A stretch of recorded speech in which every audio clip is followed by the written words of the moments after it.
नमस्कार साथियों, आपका स्वागत है एएसके फार्मेसी चैनल में। आज हम लोग पढ़ेंगे लंग्स के बारे में, जो डिप्लोमा फर्स्ट ईयर के जो हमारा एक सब्जेक्ट है ह्यूमन एनाटॉमी एंड फिजियोलॉजी, उसका एक चैप्टर है जिसमें lungs, respiratory systems, pulmonary system, ये नामों से जाना जाता है। सबसे पहले लंग्स में हम लोग देखेंगे इसका स्ट्रक्चर जो बना हुआ है।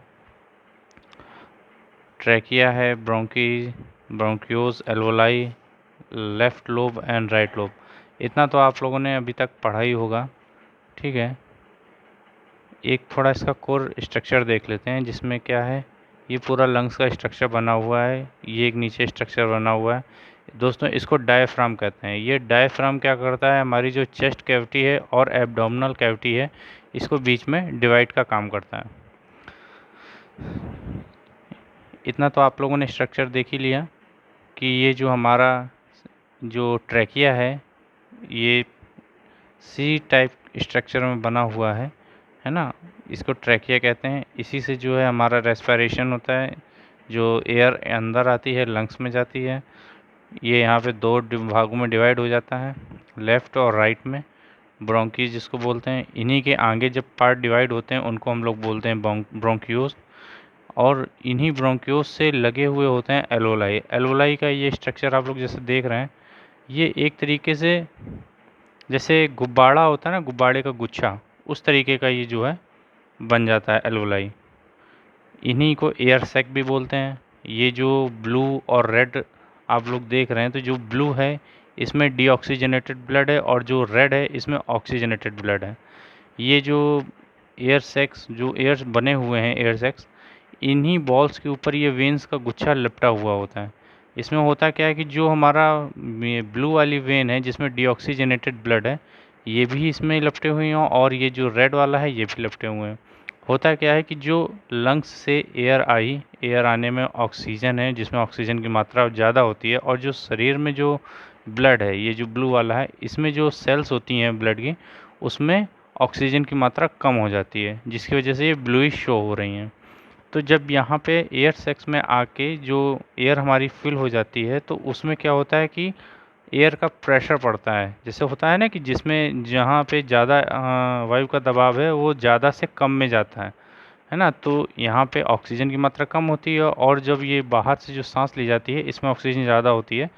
तो जो रेस्पिरेशन वाली एयर होती है, ऑक्सीजन, वो हमारी ब्लड सेल्स में आ जाती है, और वो ऑक्सीजनेटेड होकर ये रेड वाली जो वेन है, इसमें जो है ऑक्सीजनेटेड ब्लड हमारा यहाँ से फ्लो होके दोबारा उसमें हार्ट में चला जाता है। इस वेन से हमारा डीऑक्सीजनेटेड ब्लड आता है, यहाँ से ऑक्सीजन को लेता है, और ये हमारा रेड वाली से चला जाता है।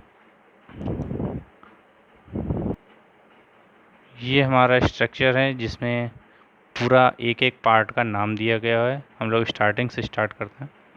Epiglottis cartilage. Epiglottis cartilage, epiglottis आपने सुना है क्या है? जब कभी आपने ध्यान दिया होगा, जैसे हम लोग फूड पार्टिकल कुछ खा रहे हैं, उसी समय बात भी कर रहे हैं, तो कभी कभी हमारे गले में फंस जाता है। तो इसीलिए कहा जाता है कि खाना खाते समय बात ना करें। होता क्या है, ये जो एपिग्लोटिस होती है, ये एक लीफलेस स्ट्रक्चर होता है, जो हमारे विंड पाइप और फूड पाइप दोनों के मिड में होता है। जब हम कुछ सांस लेते हैं या बात करते हैं, तो ये हमारे फूड पाइप यानी जो ओसियोफेगस है, उसके ऊपर कवर अप कर देता है, ताकि हम लोग जो सांस जो आ रही है वो सीधे विंड पाइप से होते हुए आपके लैरिंग्स तक और नेज़ल ओरल कैविटी तक चली जाए। और जब हम कोई फूड पार्टिकल ओरल कैविटी से इनटेक करते हैं, तो ये एपिग्लोटिस हमारी जो है विंड पाइप ट्रैकिया को कवर कर देती है, ताकि जो हमारा ओसियोफेगस है वो ओपन रहे, और जो भी फूड पार्टिकल है वो हमारे ओसियोफेगस से होते हुए स्टमक में चली जाए। उसके बाद आ जाती है hyoid bone, thyroid cartilage, cricoid cartilage, trachea. ये तो हमारा अपर रेस्पिरेशन का पार्ट हो गया, जिसको हम लोग लैरिंक्स भी लिख सकते हैं सीधे सीधे, ठीक। ट्रैकिया के बाद ट्रैकिया आ जाता है। ट्रैकिया हमारा यहाँ पे दो भागों में डिवाइड हो जाता है। जब ये दो भागों में डिवाइड होता है, तो ये बन जाता है ब्रोंकीज, लेफ्ट और राइट, प्राइमरी ब्रोंकियोज, ठीक। यही ब्रोंकियोज जब आगे जाता है, तो ब्रोंकियोज में डिवाइड रहता है, और इन्हीं के सब डिवीज़न वाले पार्ट जो होते हैं वो हमारे बन जाते हैं क्या, एल्वोलाई। जब ब्रोंक्यूल्स में और ये पार्ट डिवाइड होते हैं तो ये एल्वोलाई, ये जो बने हुए हैं गुच्छे, ये एल्वोलाई तक जाते हैं। एल्वोलाई में ये हमारा सेल जो ऑक्सीजन का और जो है गैसेस एक्सचेंज होता है, ये यहीं पे होता है। ये नीचे स्ट्रक्चर डायफ्राम दिया हुआ है। ये है हमारा हार्ट का स्ट्रक्चर, ये हमारा लंग्स का स्ट्रक्चर। लंग्स में राइट लंग्स जो होता है उसमें 3 लोब होते हैं, ये देखिए लिखा हुआ 1, 2 और 3।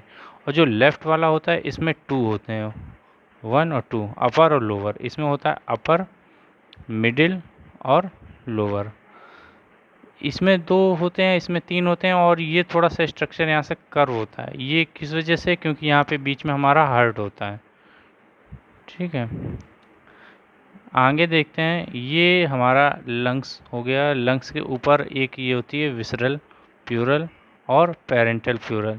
ये पतली पतली परत होती है जिसको कैविटी भी बोलते हैं। बीच में जो इसकी प्यूरल कैविटी होती है, ये इसके बीच में जगह होती है, खाली स्पेस होता है प्यूरल कैविटी, मतलब एक परत, उसके ऊपर ये दूसरी परत, और बीच में जो ये खाली जगह।